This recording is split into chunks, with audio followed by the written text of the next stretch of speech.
क्षेत्र की जनता अपने जनसेवक बेटा को चुनेगी, बाहरी प्रत्याशी को नहीं चुनेगी, इतना विश्वास। ये देखिए, ये जनता का आशीर्वाद मुझे मिला है। उन्होंने मुझे आर्थिक सहयोग दिया है। देखिए, मुझे पैसा खर्चा करने की जरूरत नहीं है, क्योंकि यहाँ पे जो है 4000 मतदाता देवेंद्र ठाकुर बन के चुनाव लड़ रहे हैं।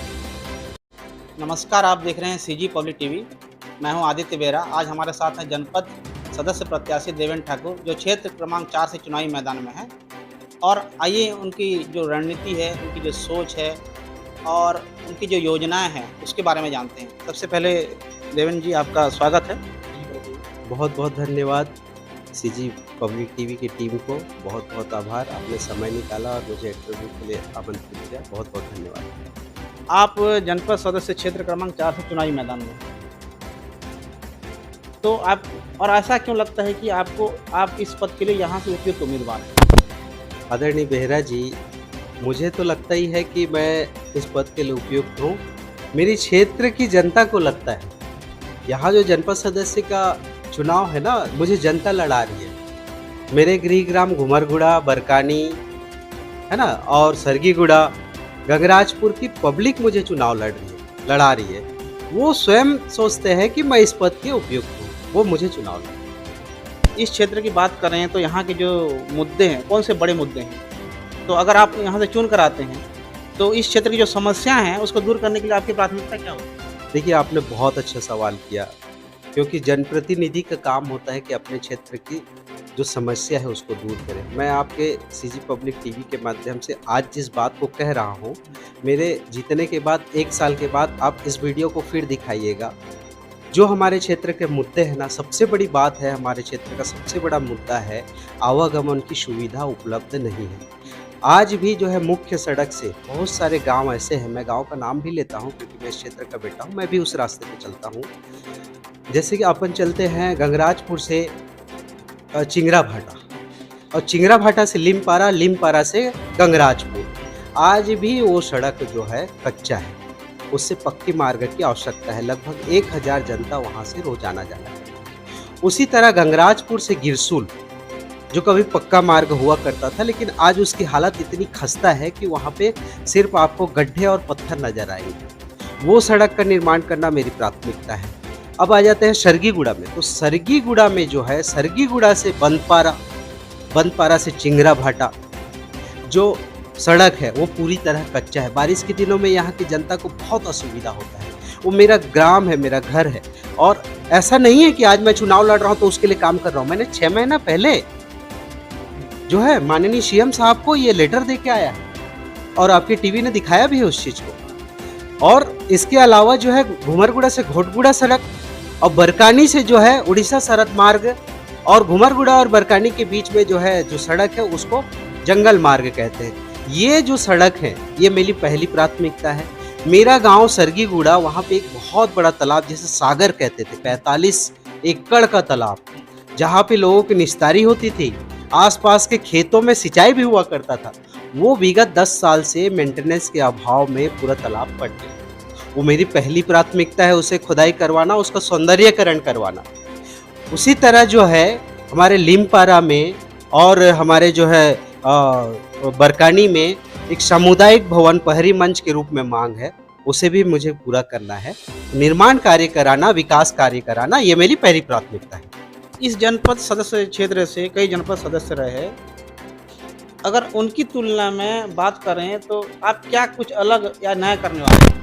देखिए, उनकी तो मुझसे कोई तुलना ही नहीं है, क्योंकि जनता जानती है। क्योंकि अगर वो काम किए होते तो आज सामान्य आरक्षण था, वो भी चुनाव लड़ सकते थे, लेकिन वो जनता के बीच तो गए ही नहीं, जनता का काम ही नहीं कि एक पेयजल के लिए नलकूप तक नहीं खोदा पाए।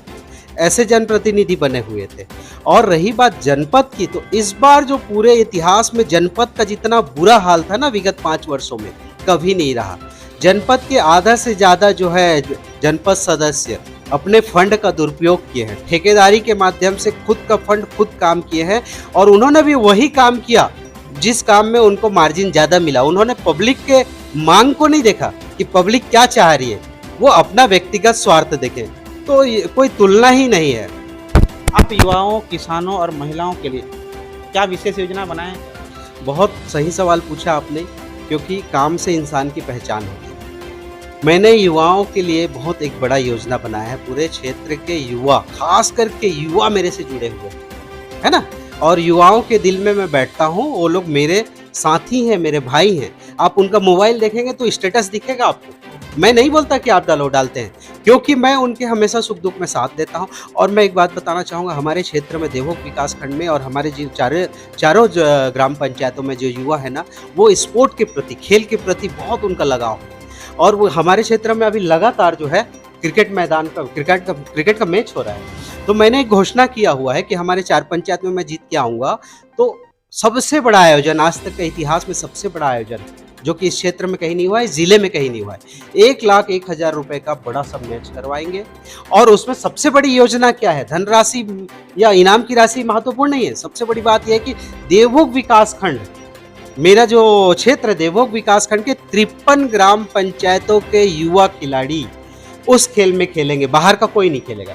हर गांव से लोकल रहेंगे, हर ग्राम पंचायत से एक खिलाड़ी, हर एक टीम आएगी और उसका एंट्री फीस भी मात्र 101 रुपए रहेगा। कोई एंट्री फीस ज्यादा नहीं लिया जाएगा और मुफ्त में नहीं किया जाएगा, क्योंकि स्वयं का पैसा लगाएंगे और खुद का वो जो है क्रिकेट के प्रतिभा का जौहर दिखाएंगे। यहाँ पे मैं उनको यहाँ पे मंच दिलाऊंगा, प्लेग्राउंड दिलाऊंगा और उस तरह से हमारे युवाओं के जो क्रिकेट की जो प्रतिभा है उसको उभारना है। रही बात किसान भाइयों की, तो हमारे यहाँ सबसे बड़ा मुद्दा है, हमारे यहाँ जो है धान उपार्जन केंद्र हमने अलग करवाया था। अब वो धान उपार्जन केंद्र पिछले 5 वर्षों में शासकीय जगह नहीं होने के कारण अन्य जगह जा रहा था। मैंने अधिकारियों से बात करके उन्हें प्राइवेट ज़मीन दिलाया। आज मैंने रोकथाम किया और मैं इस बात को मेरे क्षेत्र की जनता जानती है कि लाटापारा समिति से मैं घुमरगुड़ा समिति को अलग करवा रहा हूँ।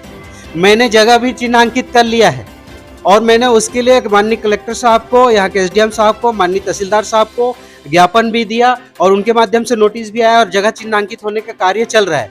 आने वाले दिनों में बहुत ही जल्द जो है घुमरगुड़ा में एक अलग समिति होगी और परमानेंट जो है मंडी बन रहा है, जिससे इस क्षेत्र के किसानों को पूरी लाभ होगी और धान का बीज उनको समय पे मिले, खातू उनको समय पे मिले, ये मेरी पहली प्राथमिकता रहेगी। दूसरी बात, महिलाओं के लिए काम करने की बात है। देखिए, मैं जब सरपंच भी था ना, तो मेरी ताकत मेरी महिला मातृशक्ति थी, क्योंकि उन्होंने ही ODF ग्राम बनवाया था और मुझे पुरस्कार मिला था, माननीय कलेक्टर महोदया से मिला था, माननीय राज्यपाल महोदय से मिला था।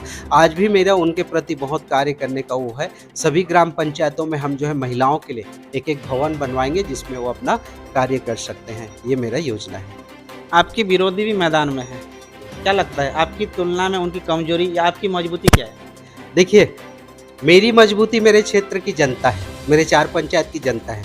और रही बात उनकी कमजोरी की, तो पूरी तरह से कमजोर ही है, क्योंकि उन्होंने कभी कोई चुनाव नहीं लड़ा, कभी किसी मंत्री के घर नहीं गए, ना उनकी कोई व्यक्तिगत पहचान है। आप एक सक्रिय पत्रकार हैं, क्या आपके चैनल में या आपके टीवी में इससे पहले कोई उनका खबर छपा है कि क्षेत्र के लिए कुछ काम किए हैं? वो बिल्कुल ही एकदम प्रत्याशी के रूप में सबसे कमजोर प्रत्याशी है ना? तो उनकी मेरी कोई तुलना ही नहीं है। क्षेत्र की जनता अपने जनसेवक बेटा को चुनेगी, बाहरी प्रत्याशी को नहीं चुनेगी, इतना विश्वास है। मैं सबसे इम्पोर्टेंट सवाल, आप अपनी जो साफ सुथरी राजनीति करने का दावा कैसे करते हैं? देखिए, मैं इस बात को आपको बताते हुए मुझे गर्व भी हो रहा है और आपके लिए भी और दर्शकों के लिए भी कुछ नया है।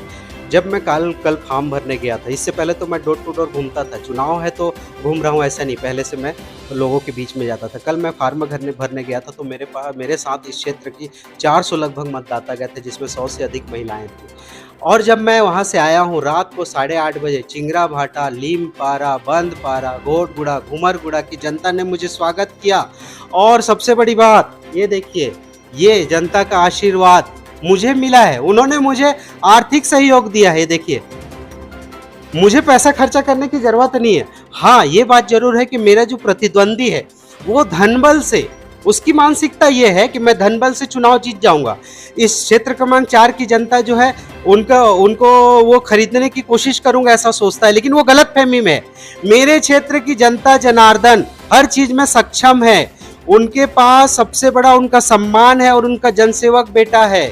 वो मेरे विरुद्ध आज 1 करोड़ रुपए भी खर्चा करेगा तो भी नहीं जीत पाएगा, क्योंकि यहाँ पे जो है 4000 मतदाता देवेंद्र ठाकुर बन के चुनाव लड़ रहे हैं। अंतिम सवाल, आप अपने क्षेत्र के जो मतदाताओं से क्या अपील करना चाहेंगे? देखिए, मैं क्षेत्र की जनता को प्रणाम करके जनता जनार्दन से यही कहना चाहूँगा कि आज चुनाव आया तो मैं आपके साथ खड़ा हूँ या आपके घर जा रहा हूँ या आपसे बात कर रहा हूँ, ऐसा तो नहीं है। विगत 10 वर्षों से आप जानते हैं कि मैं आपके सुख-दुःख में साथी हूँ।